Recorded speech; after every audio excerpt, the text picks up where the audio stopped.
Boris Johnson has given more details on relaxing the rules this afternoon. Our politics editor Jim Connolly was watching from home.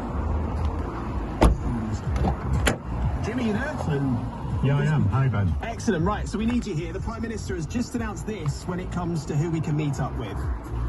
So, from this weekend, we will allow single adult households, so adults living alone, or single parents with children under 18, to form a support bubble. Okay, so if you're a single person household, in other words, living on your own, you can now mix with another household of any size inside one of the homes.